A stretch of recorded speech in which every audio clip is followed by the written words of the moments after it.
नमस्कार दोस्तों, मैं विनय शर्मा, वास्तु एक्सपर्ट और एस्ट्रोलॉजर, आप सभी का अपने चैनल पे बहुत बहुत स्वागत करता हूं और आशा करता हूं कि आप सब भी स्वस्थ होंगे, सुरक्षित होंगे।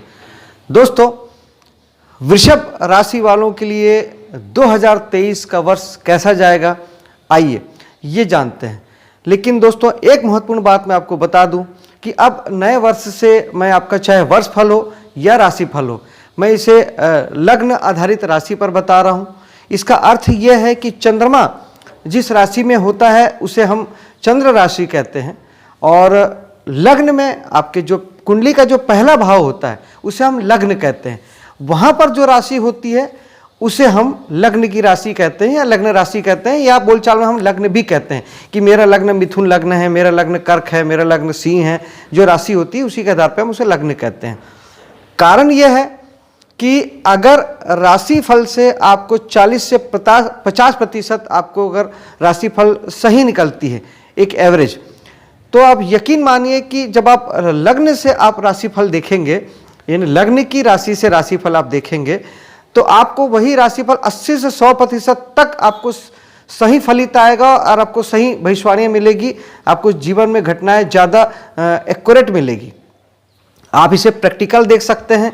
आपको मेरी बात मानने की जरूरत नहीं है। आप 2 महीने केवल आप चंद्र राशि से राशिफल देखिए और आप लग्न की राशि से राशिफल देखिए, आपको खुद बात समझ में आ जाएगी, आपको खुद नतीजे सामने आ जाएंगे और आप बहुत अच्छे ढंग से आप समझ जाएंगे कि किसका रिजल्ट किस प्रकार से कितना अच्छा या बुरा आता है या बेहतर आता है। और अगर आपको आपके लग्न की राशि नहीं पता है, आप नहीं जानते कि आपके लग्न की राशि क्या है या आपका लग्न क्या है, तो आप मुझे कमेंट्स में अपना डिटेल डाल दीजिएगा, जन्म की तारीख, जन्म का समय और जन्म का स्थान। तो मैं आपको वहीं पर आपका जवाब दे दूंगा। आपका लग्न मैं आपको बता दूंगा कि आपका लग्न क्या है या आपकी लग्न की राशि क्या है। दोनों एक ही बात है। आइए अब हम साल 2023 की भविष्यवाणियाँ की बात करते हैं। तो दोस्तों, ईयरली प्रेडिक्शन में या ईयरली भविष्यवाणी में हम बेसिकली 3 ग्रहों को ही हम कंसीडर करते हैं या लेते हैं। जो बड़े ग्रह होते हैं जो ज़्यादा समय तक एक राशि में रहते हैं, जिसमें बृहस्पति एक राशि में 1 वर्ष रहते हैं, राहु केतु एक राशि में 1.5 वर्ष रहते हैं और शनि एक राशि में 2.5 वर्ष रहते हैं। तो हम बस इन 3 ग्रहों के आधार पर ही हम 2023 की भविष्यवाणी करेंगे, क्योंकि बाकी बुध, शुक्र, सूर्य और चंद्रमा, ये हम मंथली प्रेडिक्शन जब हम करते हैं, मंथली भविष्यवाणी करते हैं, तो उसमें हम इन सबको ले ही लेते हैं, उसमें वो सब आ ही जाते हैं। इसलिए हम ईयरली में मैं आपको बात करूंगा गुरु यानी बृहस्पति के बारे में, शनि के बारे में और राहु केतु के बारे में। तो सबसे पहले हम बृहस्पति को लेते हैं। 22 अप्रैल से पहले बृहस्पति जो आपके एकादश भाव में है, निश्चित ही बृहस्पति शुभ ग्रह है। अपनी ही राशि में हर ग्रह बलवान होता है। जैसे आप अपने घर में बलवान होते हैं, वैसे ही ग्रह जो होता है वो एक प्रकार से अपने घर में रहता है। तो वो आपको दोस्तों से, समाज से बहुत हेल्प मिलेगी, मदद मिलेगी, बहुत अच्छे रिलेशन आपके बनेंगे दोस्तों के साथ और समाज, सोसाइटी में। एनजीओ वगैरह में आप काम करते हैं तो वो बहुत अच्छा रन करने वाला है, और साथ ही लाभ के दृष्टिकोण से भी आपके लिए 22 अप्रैल तक का समय बहुत अच्छा है। बृहस्पति उसमें भी आपके काफ़ी हेल्प करेंगे। बृहस्पति की दृष्टि अमृत दृष्टि कहलाती है। लेकिन एक बात समझने की है, बृहस्पति जहाँ देखते हैं वहाँ के फल को बढ़ा देते हैं। वो अच्छा या बुरा नहीं देखते, इस बात को समझिएगा। वो अच्छे बुरे को डिफाइन नहीं करते या अच्छे बुरे में बंटवारा नहीं करते। जिस भाव का जो फल होता है उसको वो कई गुना बढ़ा देते हैं, क्योंकि बृहस्पति विस्तार के कारक हैं। निश्चित ही शुभ ग्रह हैं, पवित्र ग्रह हैं, तो वो पवित्रता और शुभता उनके गुणधर्म में रहता ही है। लेकिन फिर भी अभी बृहस्पति की आपके और बृहस्पति की 2 विशेष दृष्टियां हैं। 7वीं दृष्टि तो सभी ग्रह देखते हैं, बृहस्पति के पास 5वीं और 9वीं दृष्टि, 2 अतिरिक्त दृष्टियां प्राप्त है। तो पहले हम बात करते हैं बृहस्पति की 5वीं दृष्टि आपकी पड़ेगी पराक्रम के भाव में, यानी तीसरे भाव में, जो निश्चित ही आपके साहस और पराक्रम को बढ़ाएंगे, पॉजिटिव दृष्टिकोण से बढ़ाएंगे। अगर आप इंटरनेट से जुड़ के काम करते हैं, कमीशन दलाली वाला काम करते हैं, ट्रेवल्स का बिजनेस है, घर से बाहर काम करते हैं, छोटी यात्राओं के माध्यम से अगर आप काम करते हैं, तो इन सबको बहुत ज़्यादा फायदा और लाभ होने वाला है। वो जीवन में बहुत उन्नति करेंगे, सफलता प्राप्त करेंगे। खास तौर पे सेल्फ एफर्ट तो सभी की जगह है, तो हर व्यक्ति का पुरुषार्थ बढ़ेगा, पराक्रम बढ़ेगा, साहस बढ़ेगा और ये सब कुछ पॉजिटिव दृष्टिकोण के साथ होगा। अच्छे दिशा में, अच्छे शुभ कामों में आप ये सारी चीज़ें लगाने वाले हैं। बृहस्पति की 7वीं दृष्टि पड़ेगी आपके पंचम भाव पे। पंचम भाव संतान का होता है, तो निश्चित ही आपके लिए ये बहुत शुभ अवसर है, आपके संतान के लिए शुभ अवसर है। जो लोग एजुकेशन से जुड़े हैं, शिक्षा से जुड़े हैं, वो बहुत अच्छा करेंगे। नई नई बातें आप सीखेंगे, नया नया ज्ञान अर्जित करेंगे, पढ़ाई में आपका मन लगेगा। आपके संतान के लिए भी बहुत अच्छा समय है, उनके जीवन में भी अच्छी घटनाएं होंगी, उनका मन सात्विक होगा, शुभ होगा।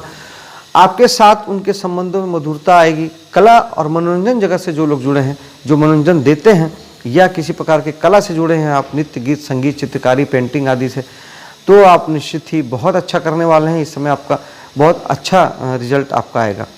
सप्तम, बृहस्पति की 9वीं दृष्टि पड़ेगी सप्तम भाव में। सप्तम भाव होता है हमारे रिलेशनशिप का, वैवाहिक रिलेशनशिप का। जीवन साथी के साथ आपके संबंध निश्चित ही मधुर होंगे। जिनकी मैरिज नहीं हुई है उसके लिए ये बहुत बहुत अच्छा समय है। निश्चित ही आप इस समय में, अगर कुंडली भी साथ दे रही है, कुंडली में महादशा और अंतरदशा का क्रम सही है, तो आप इस समय में विवाह के बंधन में बंध सकते हैं। पार्टनर के साथ आपके रिलेशन अच्छे बनेंगे। नया बिजनेस चालू करने के लिए, क्योंकि सप्तम भाव हमारे बिजनेस का होता है, उसके लिए बहुत अच्छा वक्त है। और जिन लोगों का बिजनेस, पहले से जो बिजनेस चल रहा है, उसमें भी वो अच्छी उन्नति करेंगे, अच्छी तरक्की करेंगे और एक बहुत अच्छा एटमॉस्फेयर आपके बिजनेस के स्थल पे आपका बनेगा। फिर यही बृहस्पति आपके 12वें भाव में चले जाते हैं 22 अप्रैल के बाद। तो 22 अप्रैल के बाद 12वें बृहस्पति आपको, वहाँ तो न्यूट्रल रहेंगे। बृहस्पति जहाँ रहते हैं वहाँ के फल को उतनी विशेषता से नहीं देते जितना बृहस्पति जहाँ देखते हैं वहाँ के फल को प्रचुरता में देते हैं। फिर भी बृहस्पति 12वें में आएंगे तो निश्चित ही अपने क्षेत्रों में आपके पैसे खर्च कराना चाहेंगे। शुभ कामों में, पूजा पाठ में, धर्म कर्म में और दूसरों की मदद करने में, सहायता करने में आप पैसे खर्च कर सकते हैं। आप इनसे बचना चाहते हैं, इन केस अगर आपको ऐसा लगता है कि पैसों का खर्च ज़्यादा हो रहा है, तो आप इन्वेस्टमेंट कीजिएगा। गुरु बैंकिंग को भी रिप्रेजेंट करते हैं, तो आप बैंकों में अगर पैसे जमा करते हैं, एफडी वगैरह में, रिकरिंग अकाउंट में, तो ये आपके लिए अच्छे रिजल्ट लेके आएगा। आप विदेशों से जुड़ सकते हैं, विदेशी कंपनी में पैसों का इन्वेस्टमेंट कर सकते हैं, तो ये भी आपके लिए शुभ फल लेके आएगा। बृहस्पति की फिर जो दृष्टियाँ हैं वो बदल जाएगी। बृहस्पति अब देखेंगे अब 5वीं दृष्टि से 4थे भाव पे, जो आपके मन की शांति को बढ़ाएंगे, सुख सुविधा को बढ़ाएंगे। मकान और वाहन आदि के लिए आपके लिए बहुत अच्छा वक्त है। अगले 22 अप्रैल के बाद अगले 1 वर्ष आप मकान बना सकते हैं, नया वाहन ले सकते हैं और इसमें बृहस्पति आपकी फुल फ्लैश में आपकी मदद करने वाले हैं। रुका हुआ काम था तो आपका बन जाएगा। आगे बढ़ते हैं तो बृहस्पति की 7वीं दृष्टि पड़ेगी 6ठे भाव पे। जो लोग सर्विस सेक्टर में हैं, किसी भी प्रकार से आप सर्विस प्रोवाइडर हैं, चाहे आप कंसल्टेंसी के माध्यम से इंजीनियर, डॉक्टर, वकील की तरह आप सेवा देते हैं, चाहे आप लेबर वर्क करके आप लोहार, बढ़ई, राजमिस्त्री की तरीके से सेवा देते हैं, या चाहे आप नौकरी करके सरकारी या प्राइवेट आप अपनी सेवाएं देते हैं, सबके लिए बहुत अच्छा समय है। काम बढ़ेगा, नाम बढ़ेगा और आप ज़्यादा बेहतर पैसे का अर्निंग भी कर पाएंगे और बेहतर जीवन जी पाएंगे। 6ठा भाव ऋण और रोग का होता है। आप इस समय में बचिएगा लड़ने झगड़ने से और कर्ज लेने से, क्योंकि 6ठा भाव हमारे लड़ाई झगड़े का भी होता है। वाद विवाद से बचिएगा और कर्जे से बचिएगा। क्यों? क्योंकि मैंने पहले कहा था कि बृहस्पति केवल फल को बढ़ा देते हैं। 6ठा भाव में अगर आप कर्ज लेंगे, कर्ज आपका कई गुना बढ़ जाएगा। कर्ज लेने के लिए, पटाने के लिए और कर्ज लेंगे, फिर और कर्ज लेंगे, कर्ज बढ़ता ही जाएगा। आप 1 साल के लिए आप परेशान हो जाएंगे। तो बेहतर है कि आप इस 1 साल में कर्जे को अवॉइड कीजिएगा, वरना वो बढ़ता जाएगा, आपको परेशानी में डाल सकता है। और इसी प्रकार से वाद विवाद, लड़ाई झगड़े से बचिएगा, क्योंकि वो फिर बढ़ेगा, वो कम नहीं होगा, आप उससे भी परेशान होंगे। इसलिए लड़ाई झगड़े से, वाद विवाद से बचें तो बेहतर समय है। उसके बाद बृहस्पति की जो 9वीं दृष्टि है वो 8वें भाव पे पड़ेगी। 8वें भाव के अगर आप काम करते हैं, गुप्त रूप से जितने काम होते हैं, हिडन काम होते हैं, छुपे हुए काम होते हैं, रिसर्च बेस्ड काम होते हैं, कुछ खोजने ढूंढने वाला काम, ये सब आठवें भाव का होता है। जैसे कि एक वास्तु एक्सपर्ट या एस्ट्रोलॉजर, तंत्र मंत्र का काम वहाँ से होता है। मन के बारे में कुछ जानना, मन की गुप्त बातों को समझना, मनोचिकित्सक वहाँ से देखे जाते हैं। इनकम टैक्स ढूंढने खोजने वाले जो लोग होते हैं, टैक्सेशन डिपार्टमेंट, वो भी वहाँ से देखा जाता है। जासूसी फर्म होता है, CID CBI, पुलिस वाले भी वहीं से देखे जाते हैं। इस तरीके के सारे काम, और रिसर्चर, वैज्ञानिक, और जो रिसर्च कर रहे हैं, पढ़ाई कर रहे हैं, वो भी आपका आठवां भाव है। ये सारे काम में बहुत बढ़ोतरी होने वाली है, शुभ फल आएंगे और अच्छे फल आएंगे। जो वहाँ का कोई काम नहीं करता, केवल उस स्थिति में कुछ लोगों को मानसिक तनाव, पीड़ा, परेशानी हो सकती है, जो आठवें भाव के किसी भी काम से नहीं जुड़े हैं। तो आपके लिए बेस्ट रिजल्ट तो यही है कि आप एस्ट्रोलॉजी सीखना शुरू कर दीजिए, पढ़ना शुरू कर दीजिए। एक पन्ना भी पढ़ लीजिए, 2 लाइन पढ़ लीजिए, आपको तकलीफ नहीं होगी। इन केस आप वो भी नहीं करते हैं, तब फिर आपको बृहस्पति के उपाय की ज़रूरत पड़ेगी। बृहस्पति के लिए आपको पीले कलर की चीज़ों का दान श्रेष्ठ होता है, यानी पीले कपड़े, पीले फल, चने की दाल, केसर का तिलक शुभ होता है। हल्दी डाल के स्नान करना पानी में, ये शुभ होता है। और मंदिर जाना, गुरुवार का व्रत करना, ये सब बृहस्पति को ठीक करता है। सबसे अच्छा है गुरुओं का आशीर्वाद लेना। आप जिसे भी आप गुरु मानते हैं, उनकी घर में फ़ोटो लगा के अगर उनसे आप आशीर्वाद लेते हैं, तो भी आपका समय बेहतर काम करता है। 17 जनवरी 2023 को शनि देव राशि चेंज करके आपके 10वें भाव में आ जाएंगे। 10वें भाव में शनि जहाँ बैठते हैं, वहाँ खराबी नहीं करते। शनि जहाँ देखते हैं, वहाँ गड़बड़ करते हैं, और उस गड़बड़ को आप जागरूकता के साथ ठीक किया जा सकता है। हमें वही करना है। शनि भगवान जब 10वें भाव में रहेंगे, तो वो चाहेंगे कि आप, शनि बेसिकली 3 चीज़ों के कारक हैं, मेहनत के कारक हैं, अनुशासन के और फोकस्ड के। यानी जहाँ पे जिस भाव में वो हैं और जहाँ वो देखते हैं, उन चीज़ों के प्रति आपको एकदम फोकस्ड होना पड़ेगा। लापरवाही नहीं चलेगी, नज़रअंदाज करना नहीं चलेगा, कल करता हूँ परसों करता हूँ नहीं चलेगा। आपको शिद्दत के साथ, 10वें भाव कर्म का भाव है, और शनि कर्म को रिप्रेजेंट करते हैं, कर्म के कारक ग्रह हैं। मेहनत करना पड़ेगा, पराक्रम करना पड़ेगा।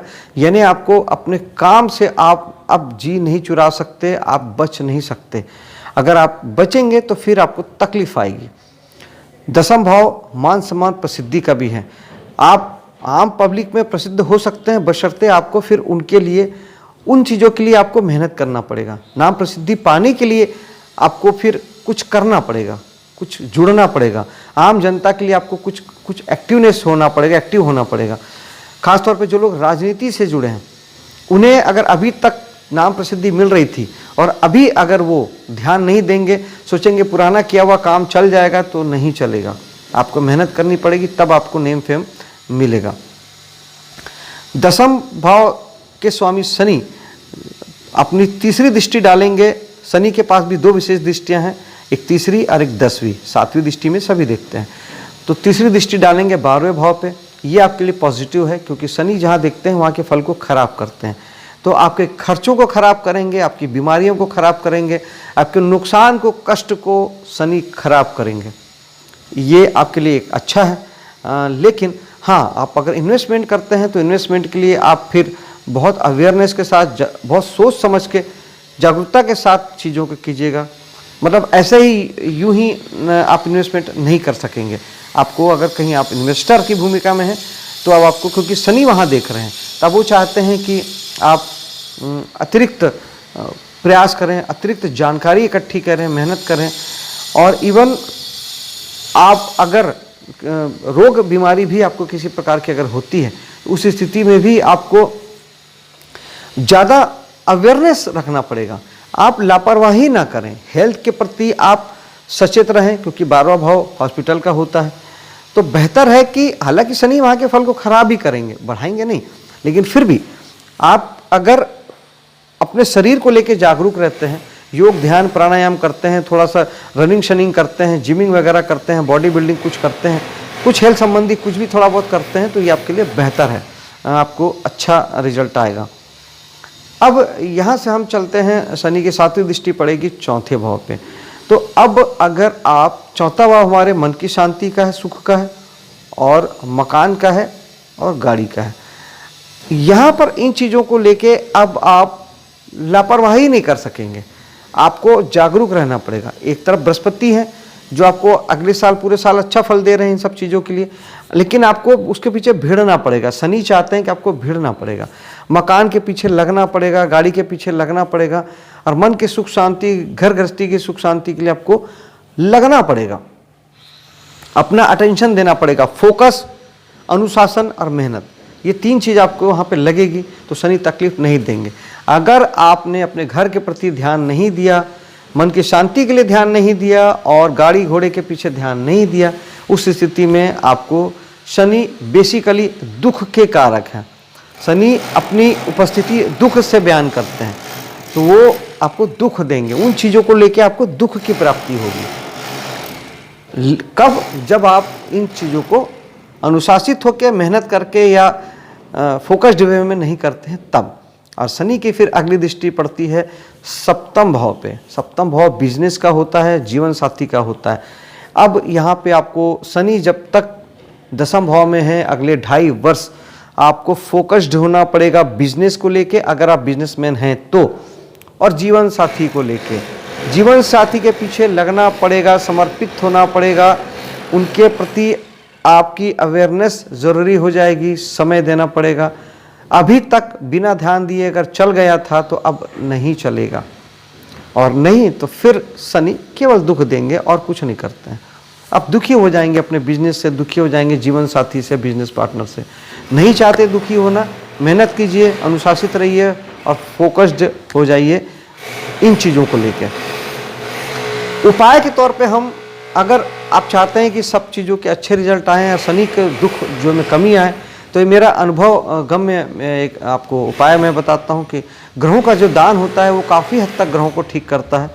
तो शनि का जो दान है वह है काले कपड़े, काला तिल, काली कोई भी वस्तु हो, और तेल। स्पेशली अगर सरसों का तेल आप शनिवार के दिन शनि मंदिर में जाके भगवान शनि को अगर आप चढ़ाते हैं तो ये बेस्ट उपाय है। इससे बहुत बहुत हद तक दुखों में कमी आ जाती है, और आपको जो रिजल्ट है, आपको चीज़ें होती है लेकिन आपको एहसास नहीं होता, आपको पता नहीं चलता। तो इन उपायों को ज़रूर करिएगा, क्योंकि शनि को उपाय कर लेना बेहतर ही होता है। इसके बाद नेक्स्ट आ जाते हैं राहु महाराज की तरफ और केतु महाराज की तरफ। तो राहु इस समय है मेष राशि में और केतु हैं तुला राशि में।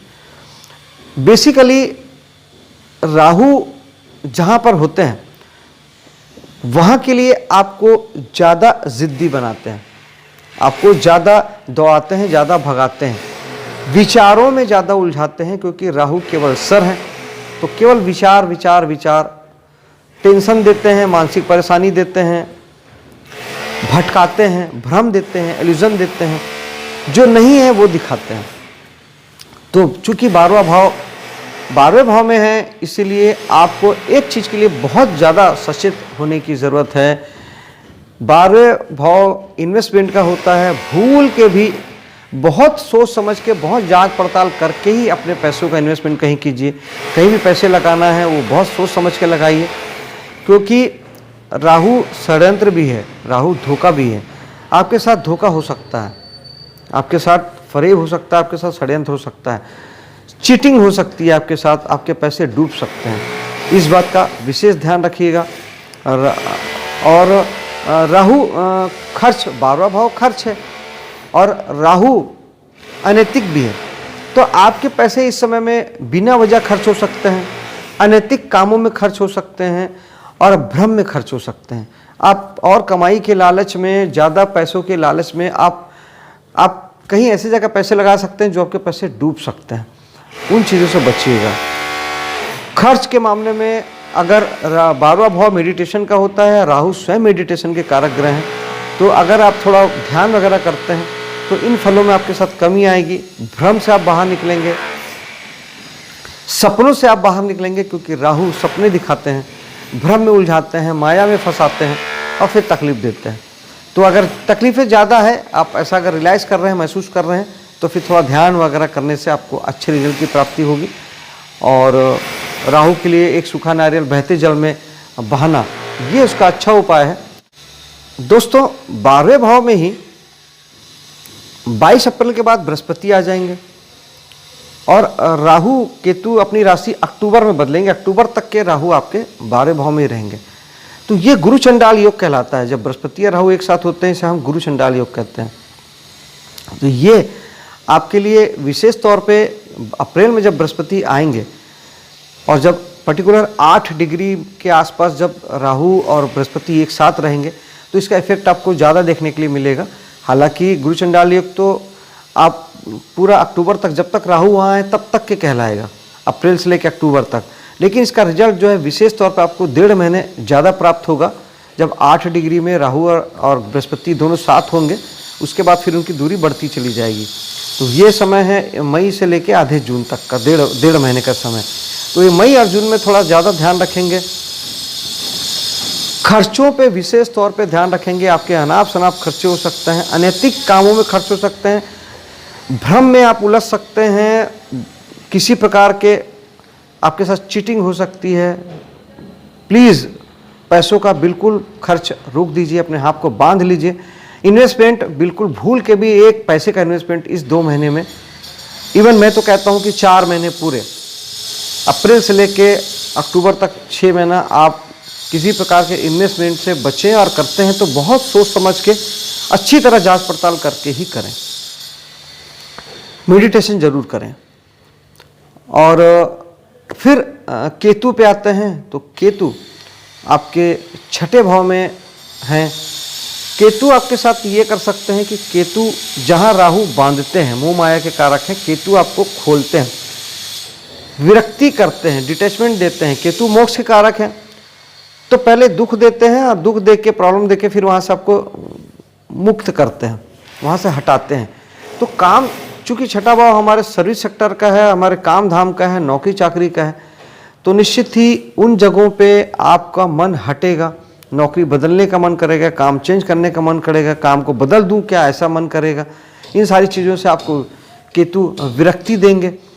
तो अगर आपके साथ ऐसा कुछ हो रहा है तो फिर केतु का उपाय ही बेस्ट है। मेडिटेशन बेस्ट उपाय है 7 ग्रहों के लिए, 7 चक्रों के लिए, और आपके पूरे ज़िंदगी के लिए मेडिटेशन से बढ़िया कुछ भी नहीं है। राहु केतु दोनों अलाइन हो जाएंगे। केतु के लिए चेक प्रिंट के कपड़े दान में देना बहुत अच्छा उपाय है। ऊनी वस्त्रों का दान भी एक अच्छा उपाय है। खट्टे मीठे फल का दान देना है, जैसे नींबू, आम, केला, ये केतु को रिप्रेजेंट करते हैं, ये भी एक अच्छा उपाय है। ओम केतुआय नमः 1 माला आप जाप कर सकते हैं। और गणेश जी की साधना से केतु ठीक होते हैं। गणेश जी कारक हैं केतु के, तो इन चीज़ों से आपको अच्छे रिजल्ट की प्राप्ति हो सकती है। दोस्तों, आपके लिए 2023 का साल शानदार हो, बेहतरीन हो, इसी कामना के साथ मैं अब आपसे विदा लेता हूं। और मेरे वीडियो को लाइक शेयर कीजिएगा, मेरे चैनल को सब्सक्राइब कीजिएगा। मिलता हूं आपसे अगले वीडियो में, तब तक के लिए जय हिंद।